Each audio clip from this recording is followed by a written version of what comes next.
And now, the Lowe Post. Welcome to the Lowe Post podcast, where we are about to debut a regular episode series called So Where the Hell Were We? But before we do that, I want to welcome in the great Kevin Pelton, who's going to do this first episode with me. But before we get to that, we have to talk about the coronavirus and everything that is going on surrounding the NBA season. Mr. Pelton, how are you?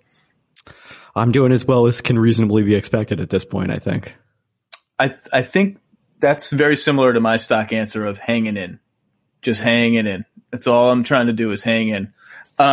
So here are three things that have happened in the last, let's say, 10 days to increase the volume of noise around whether the NBA should even attempt to do this season restart in Atlanta. And maybe I'm missing a thing. If I'm missing a thing, please let me know that I'm missing a thing. Number one, the U.S. has recently set its record for most coronavirus cases in a day. I believe that happened yesterday, Wednesday, whatever day. The days are not important to me anymore. It's June, I think. And several areas that reopened too quickly, have shockingly experienced this spike in cases and a rebound in cases, including the areas surrounding, Orlando, Florida, which is home to all of the Disney employees who will be servicing hotel rooms and doing things like that. Number two, several players of moderate to high profile have already dropped out of Orlando, from Davis Bertans to Bojan Bogdanovic, who's injured, to Avery Bradley, to a couple other guys that I'm forgetting off the top of my head. And three, a number of players have tested positive for the coronavirus upon reporting to their teams and reporting to their markets. And I can tell you for 100% fact, there are more players that have tested positive than have been reported or revealed. To some degree, that was expected. That's not surprising. In fact, that is somewhat evidence that a reminder that living in the larger world, the non-bubble world, exposes people to this virus just as much, if not more, as the bubble would be. And nonetheless, it is sort of just things are just piling up, and it feels a little rickety all of a sudden with all these things piling up. So I ask you, on June 25th in the afternoon Eastern time, the morning in Seattle where you are, where's your head right now? Is this something that should just be abandoned at this point? What's your take? Well, we've seen, I think, repeatedly on Twitter, the meme from Jurassic Park. Your scientists were so busy figuring out whether they didn't ask whether they should. And I'm growing increasingly skeptical, not really so much because of two or three. I mean, three to me actually is maybe an argument for the bubble, because it seems like an individual NBA player is going to be a lot less likely to contract the coronavirus within this bubble than they are just living their lives as they are conducting them now. I mean, we've seen this with athletes in a variety of different sports, which is why it's not surprising. The NHL reported last week that of the 200 players they had tested as players were starting to return there, that 11 were positive. So, over 5%. I mean, we're seeing these kind of huge numbers, and, I think the NBA, no exception, to that. Now, the difference, of course, is number one, even if an individual player is less likely to contract the virus in the bubble than they are outside it, they're much more likely to spread it. And they're much more likely to spread it to people who in day-to-day life, coaches, team personnel, executives, things like that. People in day-to-day life probably are taking greater degree of precautions because of the fact that they are, in a more vulnerable category, but because of the nature of the bubble, are going to inevitably be exposed if the virus begins to spread within it. So that's I think the concern. And then the point one, the first point you made specifically about the number of cases in Orange County, the Florida data dashboard has been the subject of much consternation. And, the individual who created that eventually lost their job because of some concerns about the way the data was being reported. It is quite informative, in fact, and I navigated there today and looked at Orange County, and they've got a list. They show the graph of daily cases, and it shows that familiar upward exponential curve that we've seen, throughout the world when this virus first begins spreading, because it is so transmissible. And right now, if you look at that rate, it's doubling every 5 or 6 days, and there's not really an indication of a reason to expect that curve to flatten, and especially to move downward and back in the direction where you'd want it to go. So, yeah, I mean, I ultimately, I think you've got to fall back on neither of us are experts in how viruses are transmitted. The vast majority of people on the internet are not. So fall back on the experts. Really? May stun people to hear that, but initially epidemiologists seemed pretty positive about the NBA's plan. We had Dr. Fauci calling it creative, but over time, as these cases have risen in Orange County, I think there is a greater degree of concern that even though the odds of, that the NBA is going to do whatever is possible to minimize interactions between players and anyone who's not in this bubble, that, even if that chance is really small, if you layer those small chances on top of each other with the number of, whether it's, housekeepers servicing rooms or things like that are going to happen if players are here over 3 months, that then it starts to become a concern. Yeah, this is an enormously complex issue. It's not as black and white as some of the people, some of the more angry people would like it to be. There obviously are financial aspects to this, and none of this is happening. The only reason this is happening is because of money. Let's just be frank about it. That's the only reason they're even attempting to do this, is to make money. You can talk about how sports has healing power and, all of this and all of these sort of intangible national benefits. Nobody would care about the healing power of sports within the NBA if they weren't standing to make like $1 bazillion from this. The argument about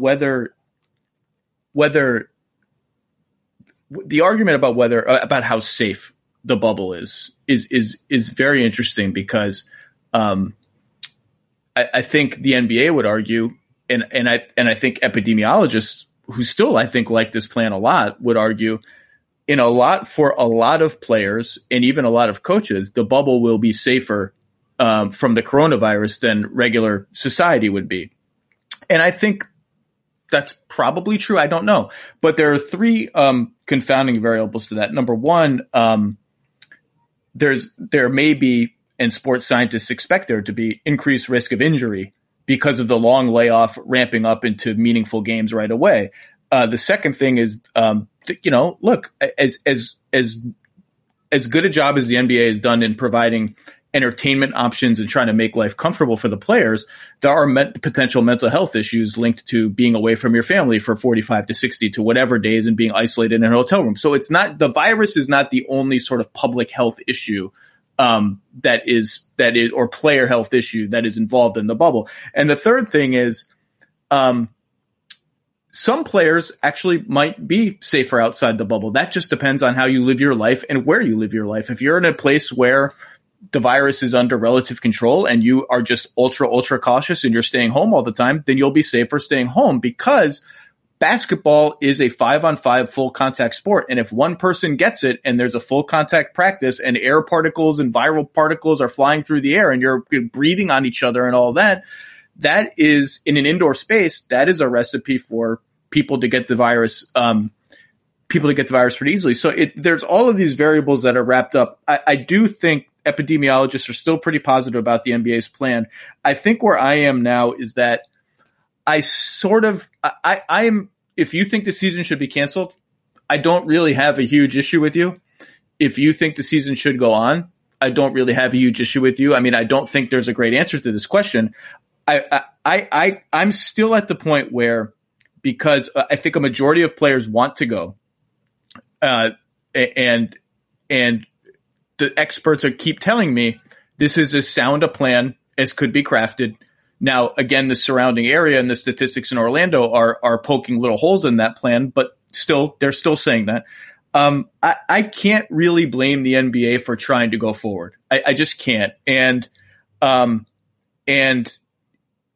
don't think it would be fair if this fails to go back and say, well, they never should have done it in the beginning. You have to say that now. You have to make that argument now. It's not fair to do that in hindsight, because then you're just using the result to make a judgment on their decision.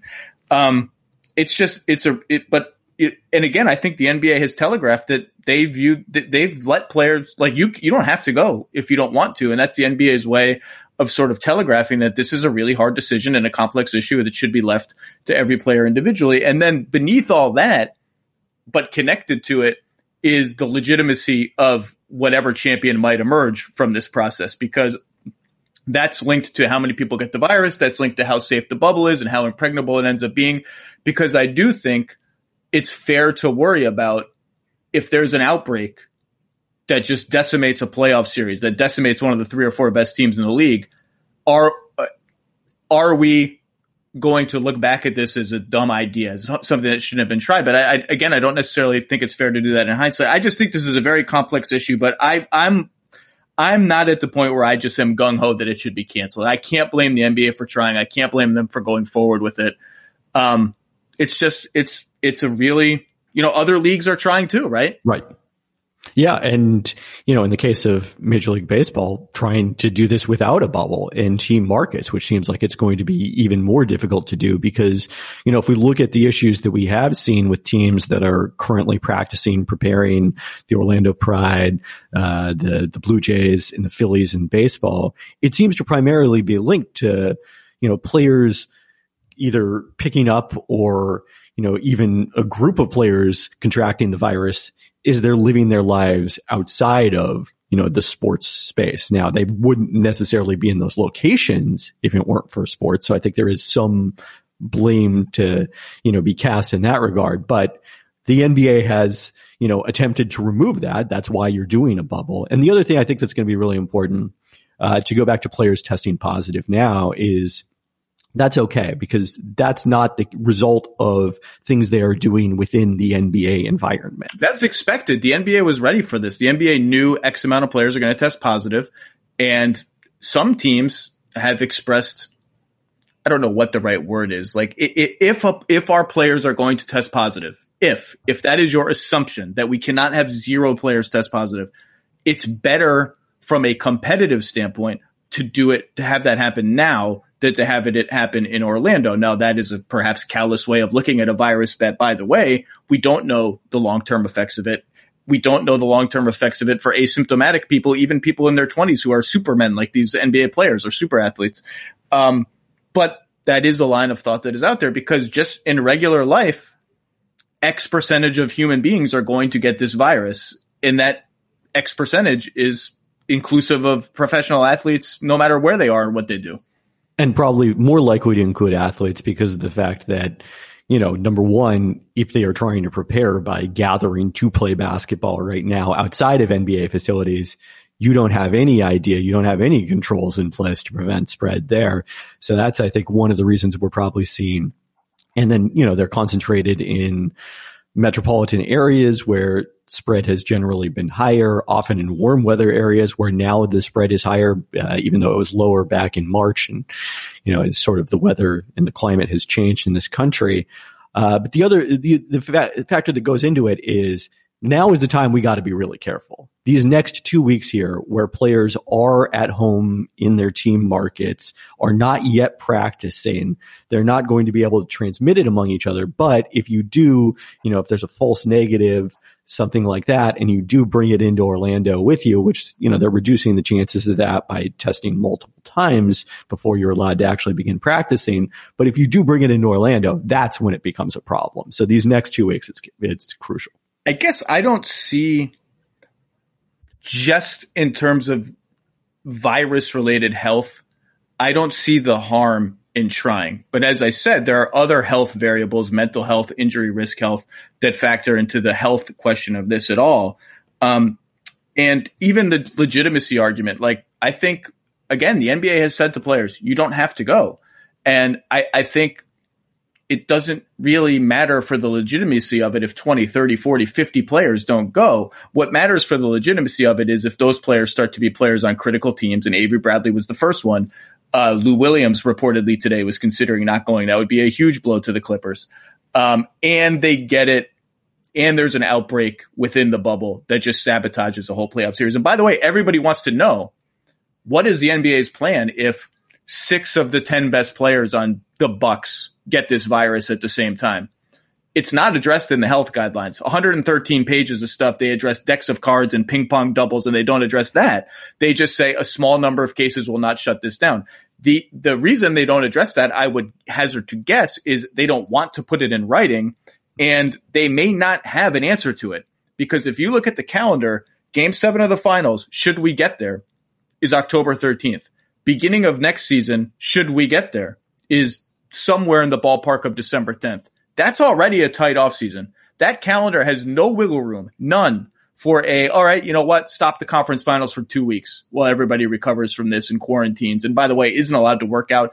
The uncomfortable answer to the what if there's an outbreak question may be you only have two choices, and they're both unpleasant. Number one is you just keep going, and the Bucks try to win without any of their best players. And spoiler alert, they don't. Or number two, you just stop the whole enterprise and everybody goes home and it's regarded as a disastrous failure that is a stain on the NBA forever. And again, I don't necessarily think it would be fair to look from that outcome backward and judge this a failure. I think it's still worth. I don't really contest the idea that it might be worth trying, even now as the variables stack up. And by the way, part of this is dependent on, like, if we actually get to Orlando, and I keep telling people, I see these tweets, NBA is back, NBA is back. The NBA has never been back. And I've been consistent about that from the beginning. We are not back. We don't know if Orlando is happening still right now. The NBA, even the optimists, have always said whatever percentage chance that we don't get to Orlando is linked to not even player willingness to go. It's linked to, is there a spike in the wrong place at the wrong time? Right now, yes. Is there another sports league that tries to congregate and discovers other disastrous factors that make this hard to do? We haven't quite got there yet, other than the ill-fated Novak Djokovic tennis tournament from hell. But we're not there yet, and we may not. Who knows what will happen? But and part of it, if we do get there, what I was going to say is it will also be dependent on everybody there, not just the players, everybody, to stay in the bubble and not go out and come back and bring the virus in. And again, that's true to some extent in regular life, which is like we're all dependent on people to wear masks and take other appropriate. By the way, the mask thing, I guess I just don't understand. Have you seen these videos of people who are like legitimately outraged about wearing masks? Yeah. And then also, there was the thing that the Department of Health mentioned yesterday, where people are printing out these cards that claim that they are exempt from mask requirements, which are fraudulent.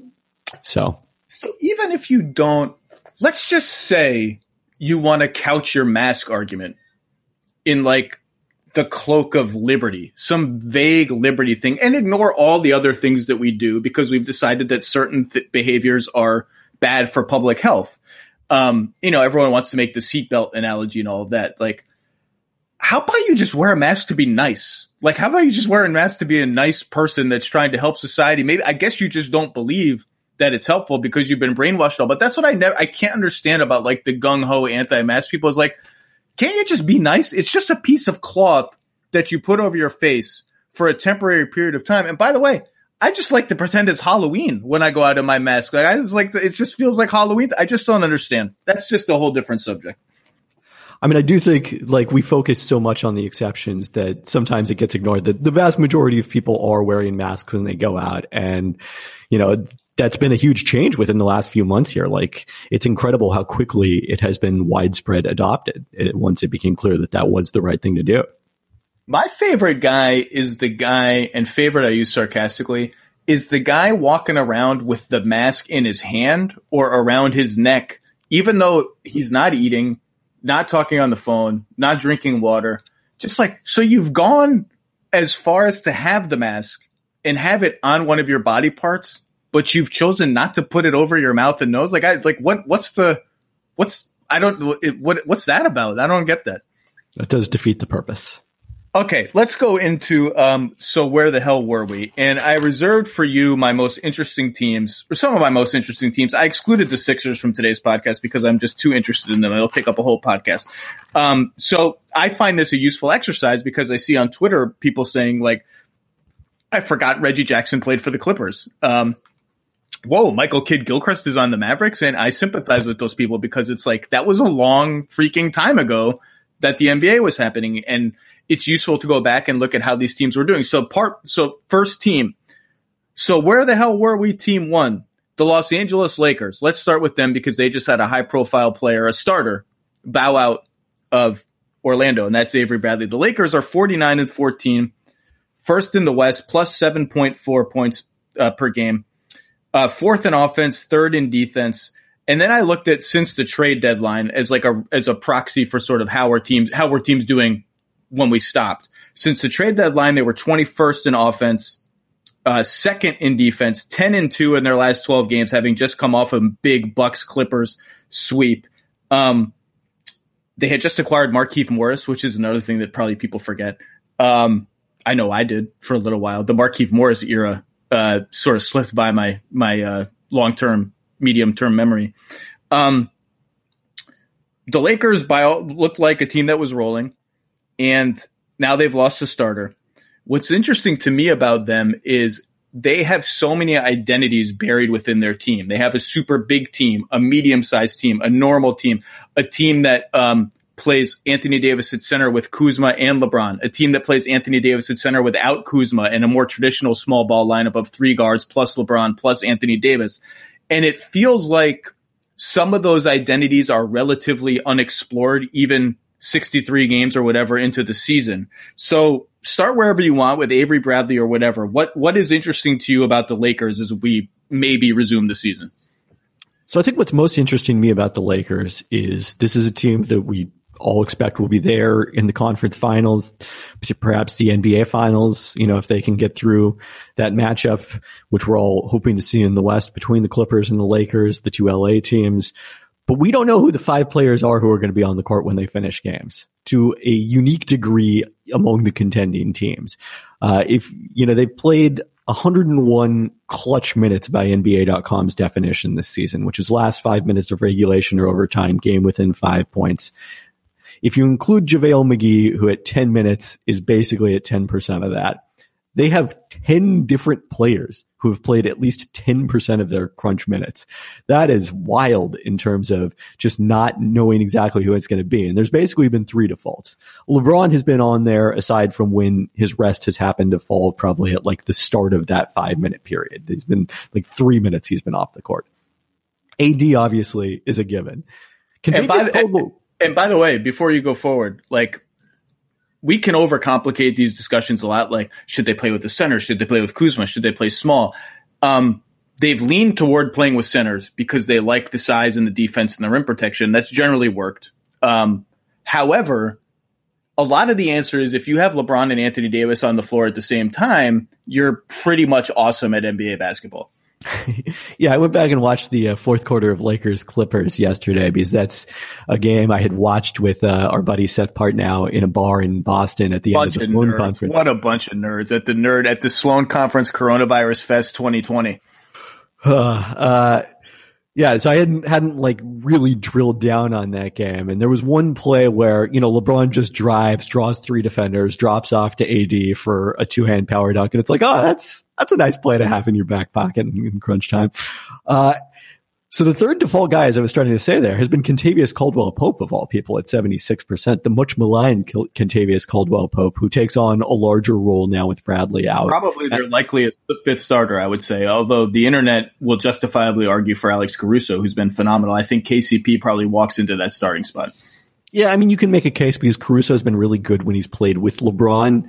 And if you want to get those two guys minutes together, keep KCP coming off the bench. I don't think it's a huge deal who actually starts. They've generally gone with, it seems like either Danny Green or Avery Bradley is the 3-and-D guy in those lineups. Together, they're playing about 84% of minutes. Sometimes they play together. We did see that briefly in that Lakers Clippers game where they threw out KCP, Danny Green, and Avery Bradley, which is obviously a thing they can't do now, but three guys who are very interchangeable wing players alongside AD and LeBron. That actually was maybe my favorite of their lineup. I'm glad you brought that up because I think I expected that exact lineup type. So three guards plus LeBron plus AD to be a bigger part of their team than it has been to this degree.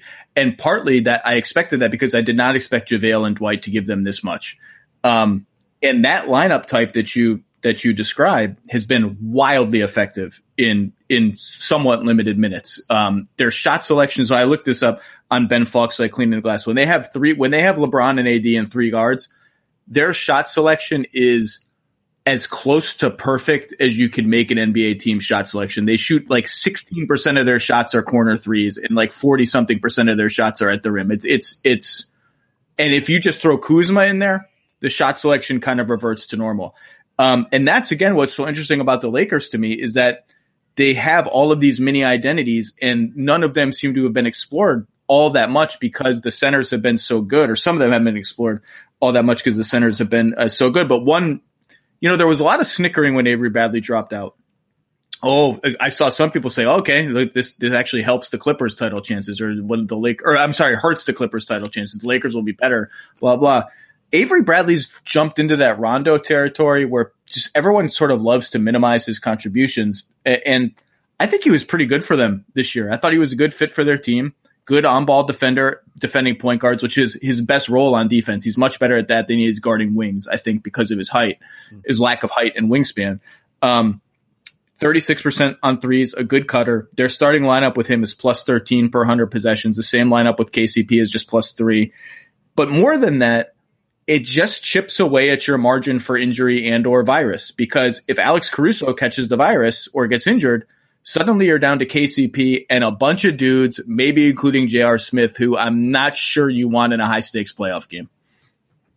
Yeah, I mean, it's interesting. I went through and I've been doing projections using the multi-year version of our real plus minus stat, and their projection did actually go up slightly without Bradley. But I think in addition to what you said, there might be one matchup where Avery Bradley just works perfectly in that matchup, and now you don't have that option. So, it's traded off with the fact that maybe he was playing a little bit much relative to Danny Green than I would personally, but I'm like maybe the world's biggest Danny Green fan. So I love Danny Green, but to your point, I think it's been proven over and over again to win 4 playoff series, at least in a normal season.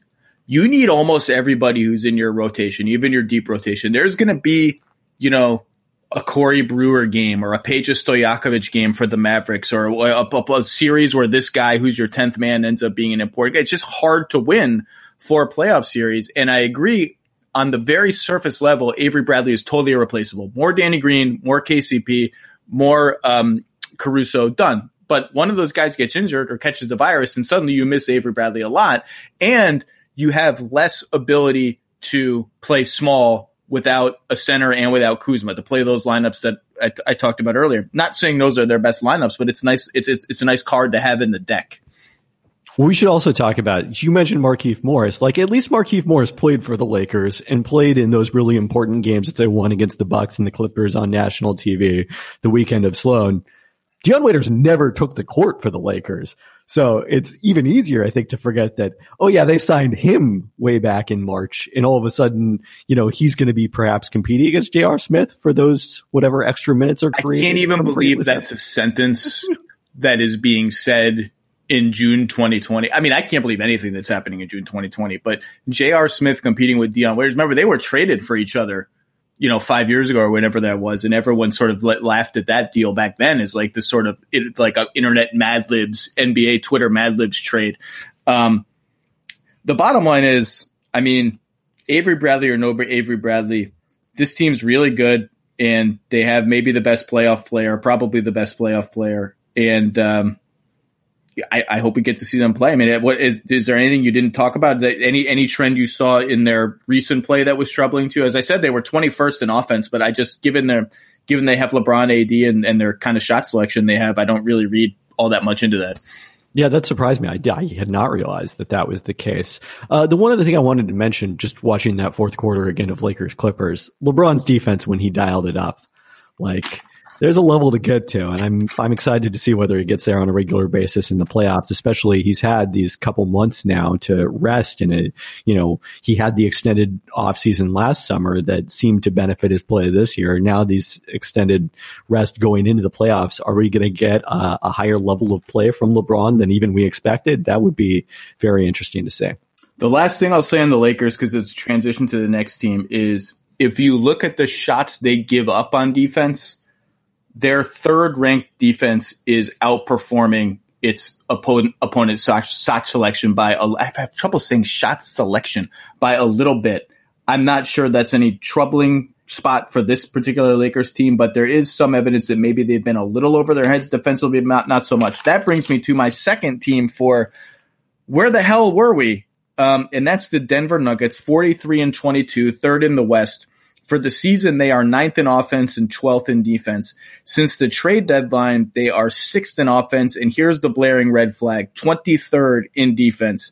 They allow 1 million corner threes and a decent number of shots at the rim, and that had started to come back to hurt them a little bit when the season slowed down. Mike Malone had a lot of angry press conferences in the last couple of weeks of that season. They had really bad losses before we stopped to the Cavs and Warriors, and gotten absolutely run off the floor by or clippered off the floor by the Clippers. The Clippers don't run all that much, but just destroyed in LA by the Clippers. Nikola Jokic, A, got skinny, and B, got the coronavirus. And, you know, what was interesting about Denver before the season was everyone wondering if they run into Kawhi or if they run into LeBron, do they have a big wing in their arsenal that can guard those guys without harming their offense? And there was sort of general agreement, like, it's not Will Barton. It's not Gary Harris. Maybe it's Torrey Craig, although even though he had some big moments in the playoffs last season, particularly against Portland, not sure you want huge Torrey Craig rotation minutes. Maybe it could be Jeremy Grant in supersized lineups with Millsap and Jokic. We haven't seen that. And then out comes Michael Porter Jr., looking quite interesting. And playing most of his minutes alongside two of their big men as sort of a three, although he can be interchangeable. You can have him guard whoever is the least dangerous player on the other team and let Jeremy Grant guard threes if you want. I think that question is still unanswered. Mr. Pelton, what is interesting to you about the Denver Nuggets? Yeah, I agree with all of that. I mean, you remember back, this is going even farther back than March, to the start of the season, October, November, the Nuggets started slowly offensively. Jokic was clearly out of shape at that point before he got skinny. He got moderate and then he got skinny. There was a process. Yeah, he had started to lose weight during the season. He started to look fine by the time the season stopped.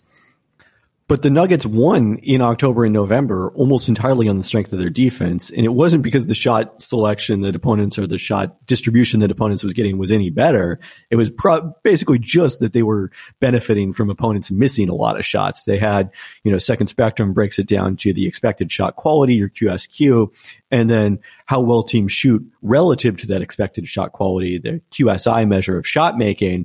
They were number 2 in the league in October and November on that measure behind only the Raptors. And that's why they had the number 1 defensive rating in the league, but they have reverted to their overall shot profile since then. And opponent shot making since December 1st has been basically league average. I like this team. I'm not sure I believe in them as a championship contender. Actually, I kind of don't, no matter what Jamal Murray says. I don't know if I even like this team. I'm not sure there's anyone in the West that they could play in the first round that I would pick them over at this point. Maybe Utah, because they don't have Bogdanovich. I think that's the one. Yeah, I think that Bogdanovich absence, they're not on our list of teams to talk to today, is a maybe not crippling, but a very big one for the Jazz. Yeah, I mean, look, it's the West, right? I mean, like, only the LA teams, I think, are immune to a first round upset, and Dallas, who's on our list of teams to talk about today.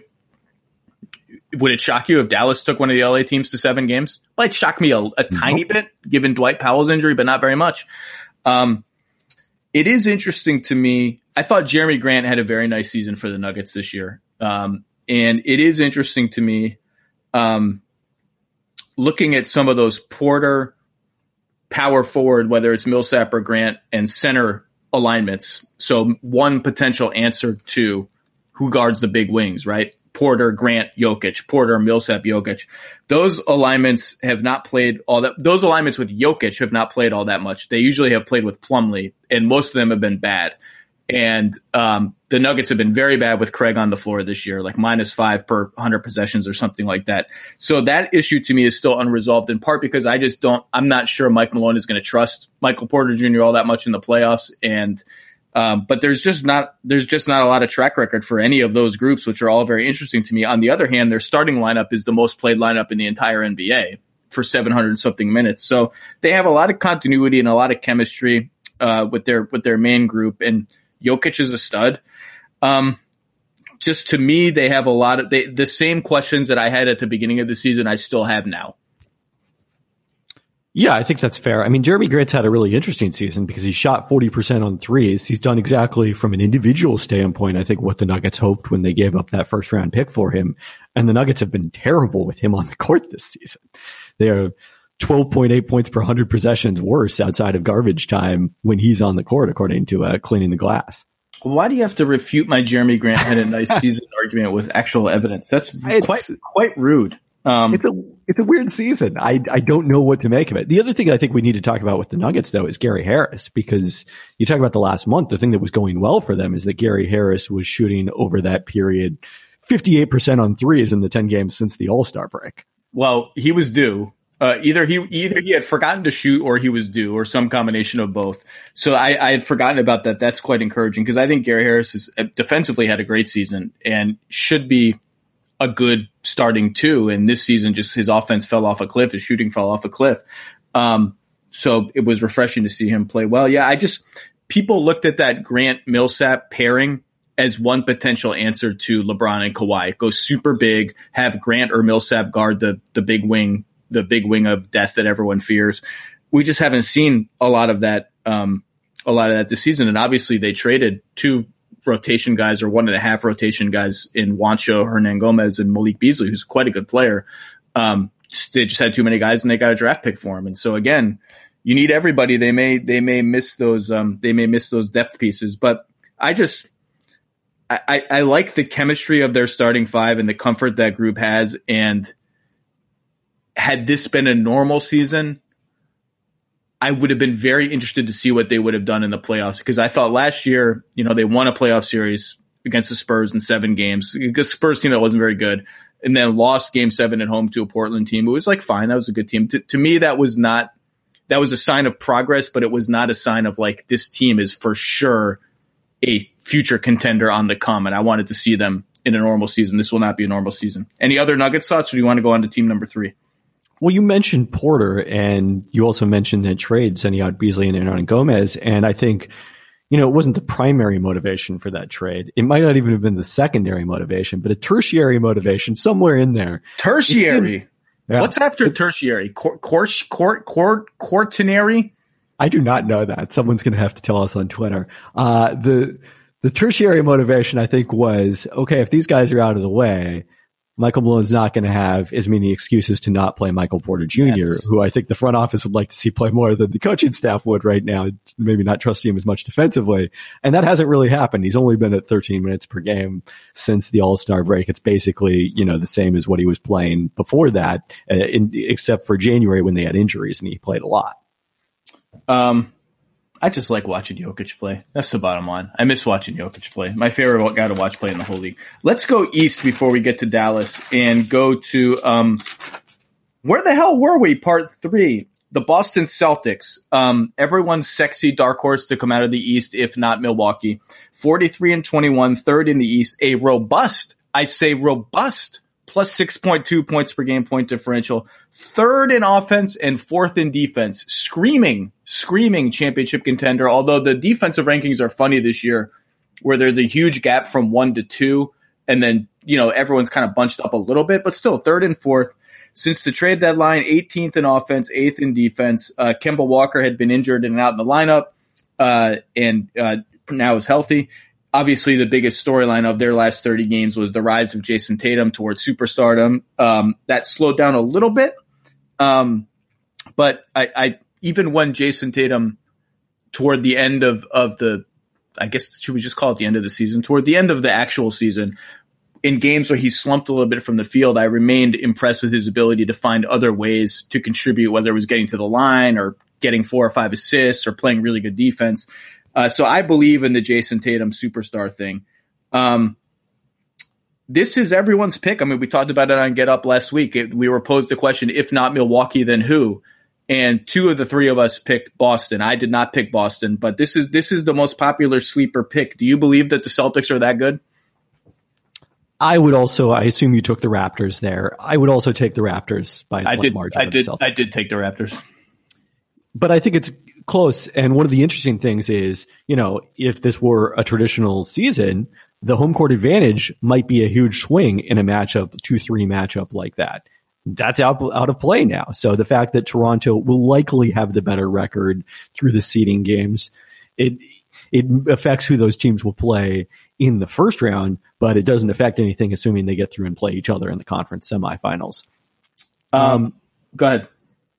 Yeah, let's talk about Tatum. I mean, I think the free throw rate is more encouraging to me than just the overall production we saw in February, because so much of that was driven by him making nearly 50% of his threes. The pull-up threes were like just getting ridiculous, like just absolutely preposterous. I mean, amazing to watch, but just like dude was just taking like 4 crossovers and jacking up threes over people and they were going in. Yeah, I mean, he's a very good shooter. He's not that good of a shooter. I'm not sure that anyone is that good of a shooter. But during the month of February, when he was ramping up his usage rate because of the fact that Kemba Walker was mostly out of the lineup and because of the fact that he was just growing into a star who deserved that kind of share of the team's offense, if you look at the second spectrum metrics, his shot quality actually got a little easier. And that's not the way it's supposed to work. It's supposed to get harder when you take more shots. That's, typically. And I think that reflects his growth along with the getting to the free throw line, which is something that's not going to be in shot quality, but is also going to make it easier for you to score efficiently, even when you're carrying a huge load offensively. What's encouraging to me about the Celtics is that, although people have poked at their depth a little bit, like how much do you trust their key bench pieces, has been an ongoing storyline. And I think that's somewhat fair. I will say, I think Brad Wanamaker emerged as a huge plus off the bench by the time the season stopped. And, Robert Williams was back in the rotation the last 4 or 5 games. And I like the Williams back up front court of Grant Williams, who, if you just made a bench player in a lab for me, like to just enjoy, you would make Grant Williams just like a JV Draymond Green coming around, up, playing great defense, making the right play. I love that guy. But if you they have essentially 6 starters, right? Their starting lineup plus Marcus Smart, heavy on ball handling, heavy on wings. If you just look at their lineups, when 2+ of those 6 guys are on the floor, Tice is obviously the center. When 2 or 3 or more of those guys are on the floor, which is AKA the lineups you're probably going to ride when it matters, they're just consistently good. Like you can play around with any lineup construction you want. Tatum on, Walker off, Walker on, Smart on, Tatum off. Like those lineups are all really, really good, which is despite the fact that they have still have kind of like a lot of cooks in the kitchen thing, a lot of guys who need and want the ball. Like their core construction works. And I think Jason Tatum's ascent even makes the core construction make more sense because now there's a guy. There is no argument anymore. Jaylen Brown is going to, I hate to say go into the Pippen role because Pippen, like you don't want to compare people to Pippen and you sure as hell don't want to compare anyone to Jordan on the other end of that comparison. But he, I think, is going to go into that slasher, secondary attacker, lead the break, just find 20 points a game without searching out 20 points a game kind of player. Their team just makes a lot of sense and it appears to really work. Yeah, to go back to those RPM projections I mentioned earlier, I think Raptors fans, the case they would make is, look, we were the second best team in the East, despite the fact that there were major injuries over the course of the season. Everyone. To everyone. Yeah. So this is going to be an even stronger team now that we're healthy going into this restart. But they don't benefit as much in those projections as Boston does just from tightening the rotation, and as you mentioned, and sort of going to those core lineups. So Toronto is still ahead, but it's a closer gap than it would be based on the regular season results thus far. So that I thought was interesting. I mean, ultimately the biggest question for the Celtics is what kind of Kemba Walker are we getting after this 3-month layoff? Cause he was obviously not only out of the lineup, but sputtering when he was in the lineup. There were a lot of 5 of 17s shooting performances on his game log over the 8 games he did play in February and March. Yeah, and I believe both of us were at the games against the Jazz and the Thunder right before they shut down. 2 discouraging home losses for the Celtics. Am I remembering that right? They lost to the Thunder for sure. Yeah, they lost to the Jazz too. That was the only one I was at. I was at the airport by the time of the Oklahoma City game. That was a great game. That was just like classic Chris Paul irritant stuff down the stretch of that game, stealing rebounds from on free throws, just doing Chris Paul things. What's interesting? So here's an interesting number. The Bucks have gotten a lot of attention, justifiably so, for crafting a defense that protects the rim at all costs, minimizes fouling at all costs, and to do that sort of sacrifices the 3-point arc to some degree. They allow a ton of threes. Now, I think they have been smart about who they let shoot those threes. I don't think they're blindly allowing threes. I think they're allowing some. You and I may disagree on the degree to which this is possible, but I do think it is possible to coax your opponent 3-point spectrum a little bit towards the certain kinds of players, at least away from players that are very dangerous shooting threes, away from those players. And they've got a lot of in the spots where they're most dangerous shooting. Right. Threes. Like an above the break three from a semi-tentative pick and pop big who's, even if he shoots 37%, the Bucks are willing to live with that. What's interesting to me is, so Milwaukee is 28th in percentage of opponent shots that have been threes. Normally, like 2 years ago, that would have been considered a bad thing. You're allowing too many threes. They're number 1 in defense. Toronto is number 2 in defense. They're 29th, actually tied for 30th in the percentage of opponent shots that are threes. Boston is 24th in the percentage of opponent shots that are threes. They're 3rd in defense, or 4th in defense, whatever I said. So that's 3 of the top 4 defenses are in the bottom 6 in percentage of opponent shots that are threes. Boston, almost during the entirety of Brad Stevens' tenure, has confounded statistical analysis by allowing a less accurate shooting percentage from 3 than expected every season, basically, and they're doing it again this season. So I ask you, as someone who knows the numbers way better than me and who has studied this in more depth than I am, is it interesting to you that Milwaukee, Toronto, and Boston, arguably the 3 best defenses in the league, are allowing a shit ton of three-pointers?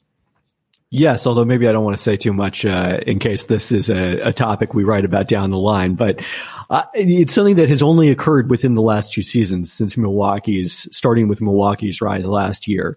If you look at it historically, in the early days of the 3, it was good to allow more three-pointers because of the fact that that was just a desperation shot. You were probably leading, things like that. Then there was a long period of time where the better defenses tended to allow fewer threes, and that reached its highest point probably 3 or 4 years ago. And then all of a sudden, just with no warning, it completely flipped last season, where the last 2 years, it has been better defensively for you if you allow more threes. The Tibbs era Bulls, I think, were the poster team for just not allowing, like, just you don't get corner threes against us, period. Stan Van Gundy's teams were built like that as well. And so I didn't know you were working on a piece about this. I'm sorry to make you talk about it. I'm glad, that makes me feel like I was hitting on something interesting. I have no choice now but to believe that Boston has figured something out about opponent 3-point shooting. It might not be, I might be, giving them a little bit more credit than you might. But I just think it's too many years now where they are allowing a very low 3-point shooting percentage. It's just too many years for me to dismiss it out of hand, no matter how many times you and Seth Partnow tell me to dismiss it out of hand as blind luck and something that they can't control. I just kind of believe it now. I'm trying to figure out who coined the term Jedi 3-point defense. That's a thing, right? Oh, Hollinger that coined that. Well, Jedi free throw defense is the classic one where teams that allow, like, opponents are only shooting 69% at the line. We must be doing something right. But it goes back beyond, you said the entire Brad Stevens era. This goes back to when Doc was there. And Doc does have his Clippers teams have had some tendency for opponents to underperform their 3-point percentage, but it's not as consistent as it was in Boston. So I can only assume that it involves the leprechaun. That's it. It could just be opponents are unnerved by the fact that the Celtics are the only team with a mascot that is a human, like a human, just a guy dressed up in a leprechaun outfit. I don't think that counts as a mascot, and it would frankly unnerve me if I were an opposing player. It's interesting. You also would pick. I mean, I wish we could have gotten. We've been waiting years for this Toronto-Boston series through different iterations of these teams. Isaiah Thomas to Kyrie to now. We've never gotten it. We were set up to get a classic, like 2 great home courts, 2 of the best home courts in the league, 2 of the best crowds in the league. It would have been awesome to get it under normal circumstances. But it's interesting. I think Toronto is really, really good. And the analysis of their season sort of was like, oh, they're interesting. They're a happy story without Kawhi. Yeah, it's kind of interesting, feel-good story. Nick Nurse is trying crazy stuff. That's cool. Look at Nick Nurse. He makes funny faces on the sidelines. Then they got hurt. Like a lot of guys got hurt off and on, and then Siakam slowed down and kind of they just kept winning. And I don't think enough people ended up in the place where they should have ended up, which is this is just a really damn good team. They fit well together.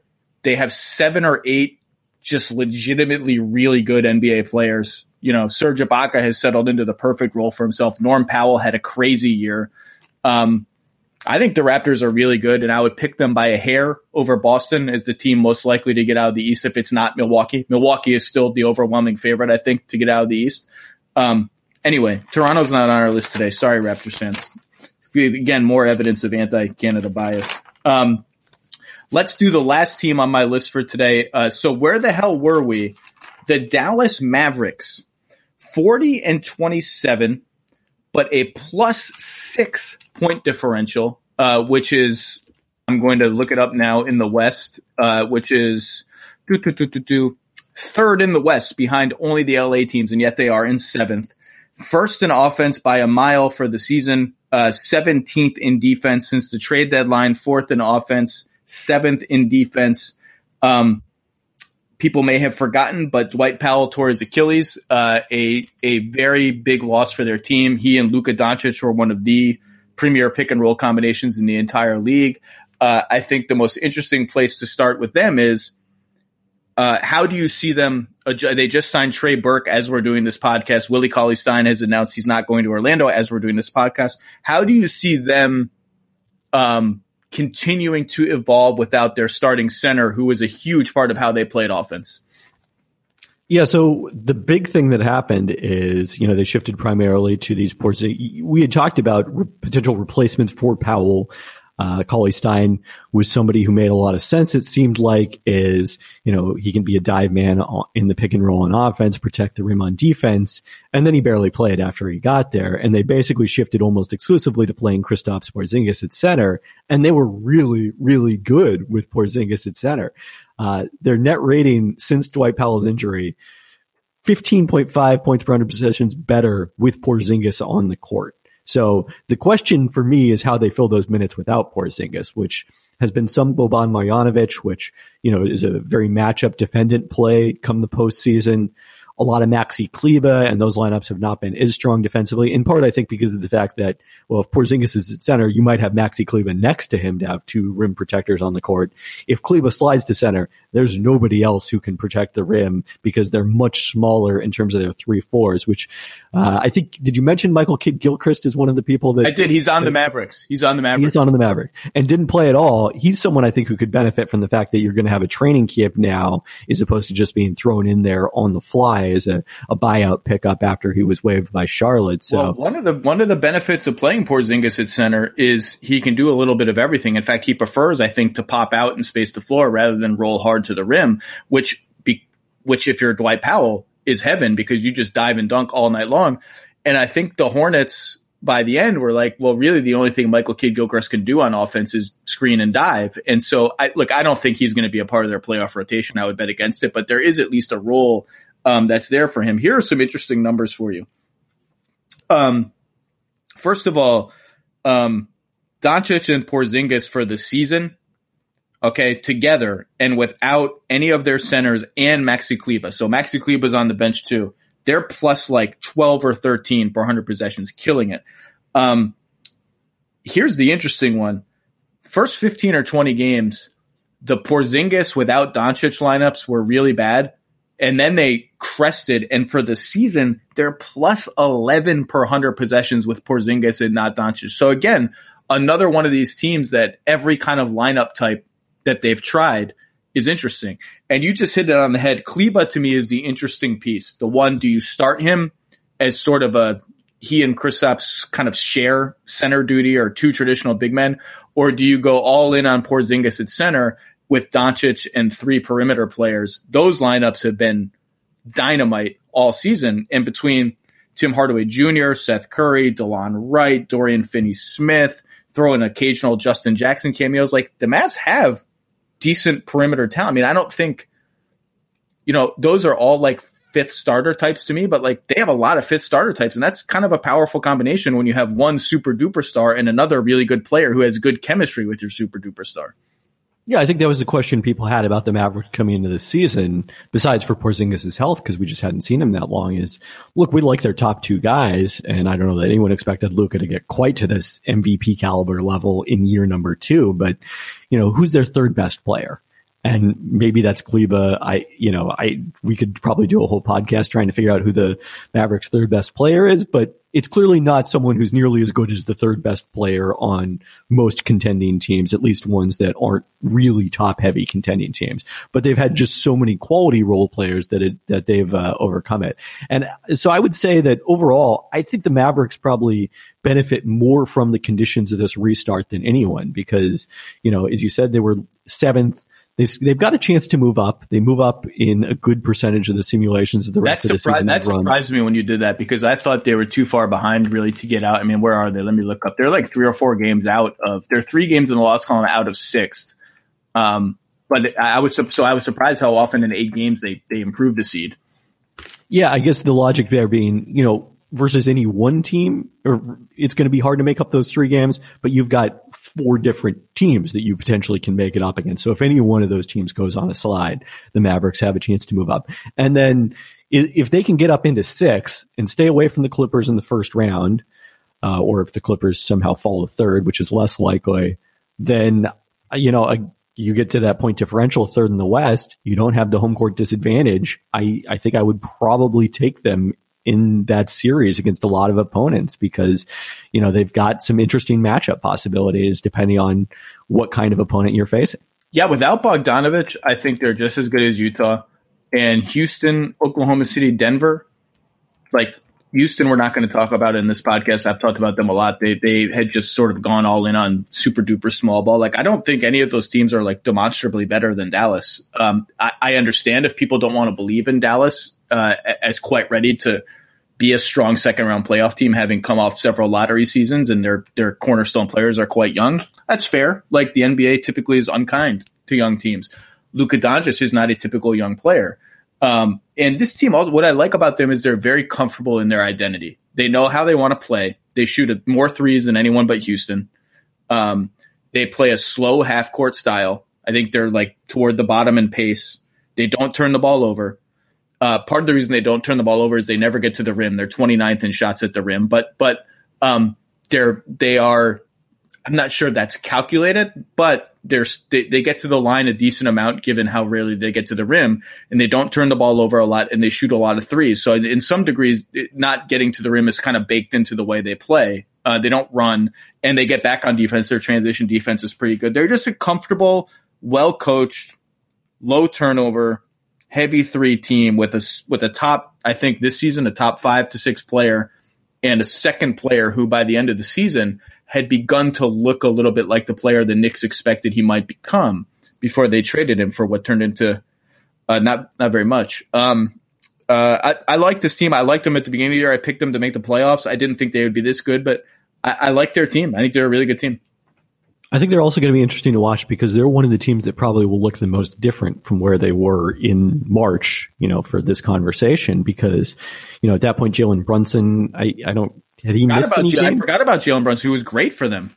Yeah, and so he underwent shoulder surgery. Courtney Lee was playing a lot for them after the trade deadline, which is a huge surprise. We thought that he was either going to get traded, like maybe he would be ballast if they had gone after Andre Iguodala from Memphis or a deal like that. He was still around, was playing a lot. Now he's got a calf injury. So those 2 guys are out. No Cauley-Stein. They're going to look substantially different. And it's interesting. We'll see. They still probably have the opportunity to waive Courtney Lee. But if they're using Trey Burke as the replacement for Cauley-Stein opting out of the restart, that implies to me that they're going to go really small in Orlando because, now you've got fewer front court options and you've added another point guard on top of, they've already got DeLon Wright. Seth Curry's not really a point guard. Luke is the point guard. And JJ Barea, who had played decently coming off Achilles surgery and is advanced in his 30s when he actually got a chance to play, was still not bad, but didn't play a lot. No, he was the break-in case. He was like the Rick Carlisle's cranky and we're down by 20 in the second quarter. Here comes JJ. Come in and just mess up the game, JJ. Born to be a Maverick, JJ Barea. When you talk about super small, you're essentially talking about maybe Kleba is the backup center. Maxi Kleba is good. Like, he's a good player. The numbers with Doncic, Kleba, and Porzingis all together are not as good as other alignments of the team. They're only like plus 3 or 4 points per 100 possessions, but still good. He's sort of a Kuzma-ish tweener player who doesn't fit a lot of traditional designations, but he's been, I think, a better player than Kuzma, frankly. And he's just a good player, and it'd be interesting to see. Powell's a big loss. The North-South game that he brings to their offense is a dimension that always is an important part of what Rick Carlisle does. Kleba can mimic that a little bit, which is, I think, not a little bit. He's quite good at it, which is, I think, why in most games, I believe he was starting as sort of your rim runner roller kind of player. So they could go that route and stay sort of big-ish. They're just, I like their team. They're a good team. I'm interested to see them play. Hopefully we do at some point. Yep. Any other Mavericks points we missed? Yeah, I think that was pretty much all I had. So we hit Denver, Dallas, Boston, and the Lakers. I'm still looking for my next guest for the So Where the Hell Were We podcast series, but I may drag you on again to do this. It's always fun to talk ball with you, man. Everything okay out there in Seattle? You doing well? I'm healthy. Family is, so can't complain. What should we be on the lookout next? I mean, you're writing every day. It's ridiculous how much you're writing, but what should we be on the lookout for? Anything you want to tease? Well, we'll have some projections as soon as we have a schedule. Like I said, I've run it, but it's just a guess right now. You don't know for sure what the schedule is going to look like. And then Mike Schmitz and I are working on some rankings of young players currently in the league. So yeah, you did your second, and you did a potential second round steals today. Yeah, this has been draft week on ESPN Plus. Mike and Jonathan have been busy, and then we rolled out my draft projections for the first time. And the draft is in sometime, October. It's some period of time there will be a draft, presumably. I got a text from someone in the league. Is like, you're running your draft projections 4 months early. What are we supposed to do with the next 4 months, Aaron? That is a question to be answered in the day. All right, Kevin Pelton, your work is always tremendous. It's great to see you. Thanks for coming on to the first edition of So Where the Hell Were We on the Lowe Post podcast. Be safe, my friend. Thanks, you too.